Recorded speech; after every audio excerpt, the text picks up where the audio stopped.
Okay, let's unpack this. When you think about, the greatest detective, who comes to mind? For most people, it's got to be Sherlock Holmes, right? Pipe, deerstalker, maybe. Exactly, that iconic image. Now, what if I told you his methods, specifically from the Sign of Four, actually hold some, well, surprisingly relevant lessons for corporate compliance today? It might sound like a stretch at first, but it's a really fascinating connection. We've been digging into an article that makes exactly this case, how insights from Conan Doyle, especially that story, can apply directly to, organizational compliance. Right. And that's our mission here in this deep dive, to pull out the 5 main compliance lessons that the material highlighted. Think of it as a bit of a shortcut for you, getting the core ideas on how Holmes's famous approach can actually strengthen modern compliance. Yeah, we're talking about things like methodical investigation, clear communication, really understanding human behavior, vigilance, and of course, integrity. So these aren't just plot points in a novel. The source presents them as, like, essential building blocks. Pretty much, yeah. Vital pillars for a solid compliance setup. Okay, let's jump in. First one, methodical investigation and attention to detail. This feels very Holmesian. It absolutely is. The material kicks off with that very famous quote from the Sign of Four. When you have eliminated the impossible. Whatever remains, however improbable, must be the truth. Exactly. And it's not just a cool line, it's his whole system. And the Sign of Four really showcases that, doesn't it?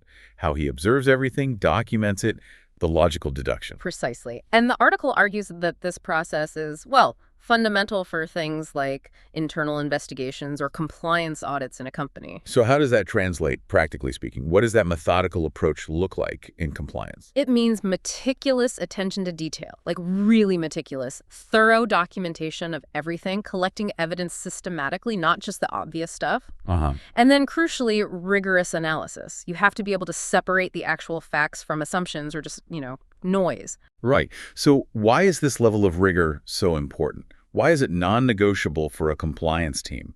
What happens if you don't have it? Well, the risk is you draw the wrong conclusions. Simple as that. This systematic way helps pinpoint what actually happened, which is obviously key for compliance. Okay. It lets you isolate the real root causes, not just paper over the cracks.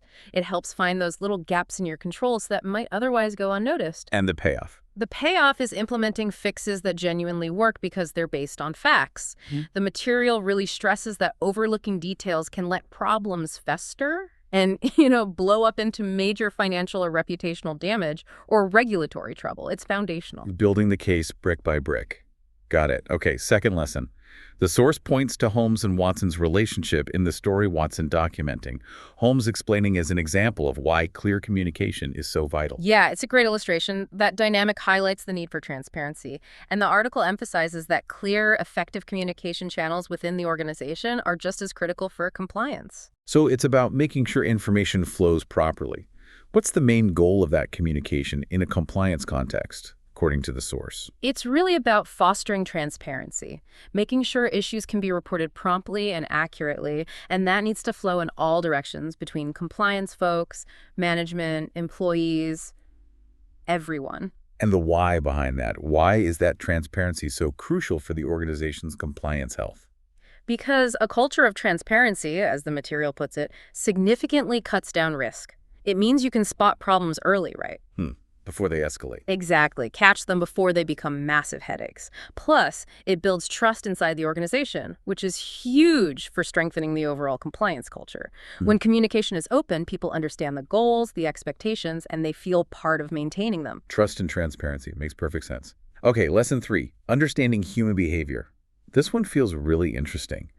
The source notes Holmes's knack for reading people in the Sign of Four, analyzing their backgrounds, motivations.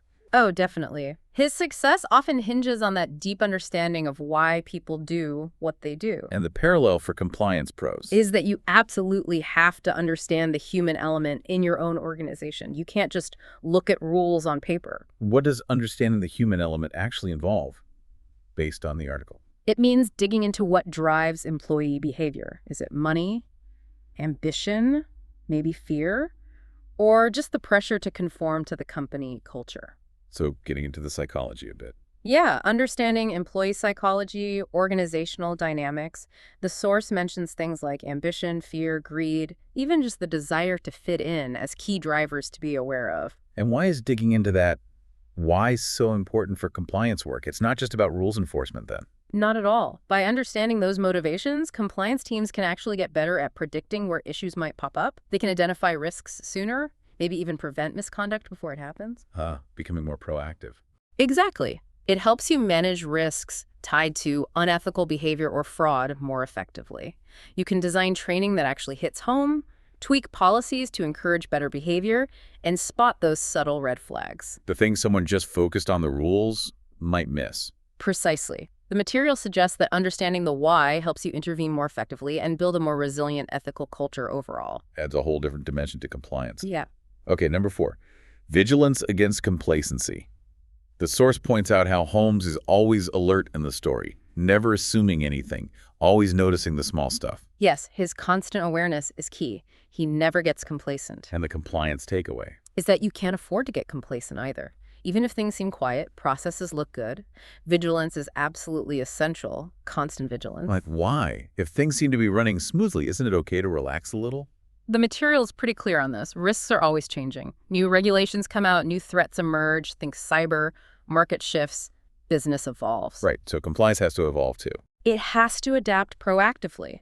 It means regularly reviewing your processes, keeping training fresh, doing proactive audits, not just reacting when something goes wrong. So staying ahead of the curve, what's the benefit of being that constantly alert? Well, it protects the organization from those hidden risks, the ones lurking just out of sight. It ensures you're prepared for whatever comes next. The source frames this constant vigilance as the key to preserving integrity, trust, and staying compliant in the long term. Complacency is painted as, like, the enemy.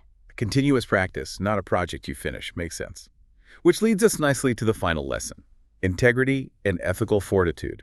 The article really highlights Holmes's unwavering ethics in the Sign of 4, his commitment to justice, even when it's tough or dangerous. Absolutely. He has this core ethical stance he doesn't compromise on. And for compliance professionals, that same integrity, that ethical courage, is just as critical. Paramount, really. What does that look like in practice, though? Ethical fortitude in a compliance role, according to the source. It means sticking to your principles, even under pressure. Advocating strongly for what's right, transparency, accountability, ethical behavior, even if you get pushback from higher-ups or if the company culture makes it difficult. So standing firm. Standing firm when facing those pressures or tricky ethical dilemmas, that's what the material emphasizes. And why is that so fundamental? Why is embodying integrity so crucial? Because integrity isn't just a nice to have. The source positions it as the bedrock of effective compliance. When compliance leaders consistently show ethical leadership, they're not just enforcing rules, they're setting a powerful example for the entire organization. Leading by example. Exactly. It reinforces expectations and helps nurture a culture where integrity is genuinely valued by everyone, not just words on a poster, but lived values. That's a really strong point to build on. So let's quickly summarize the main takeaway from the material we've discussed.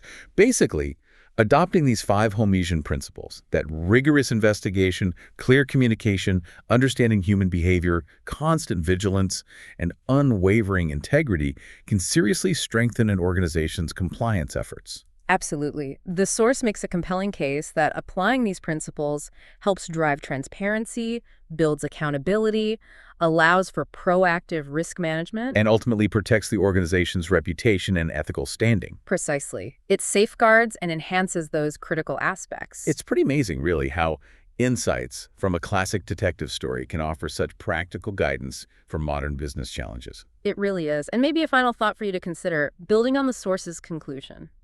Just like Holmes never stopped pursuing the truth, maintaining these high compliance standards isn't something you achieve and then you're done.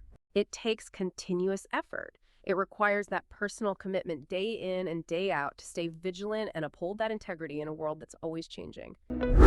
Compliance Podcast Network. Start your mornings with daily compliance news, quick, sharp updates on the top compliance and ethics stories in under 5 minutes every morning in Compliance Podcast Network. Because compliance never sleeps. Need practical advice fast? Check out Compliance Tip of the Day, one actionable idea to level up your program. Short and sweet, every day on Compliance Podcast Network. Got 10 minutes? We've got the week's top 10 stories. 10 for 10 brings you the big compliance headlines. Fast, fun, and focused. Every Saturday on Compliance Podcast Network. And don't miss the Sunday Book Review, where compliance meets culture through must-read books and big ideas every Sunday in Compliance Podcast Network. Whether you're in the office, on a walk, or commuting, stay smart, stay ethical, stay tuned. Only on the Compliance Podcast Network, available wherever you listen to podcasts.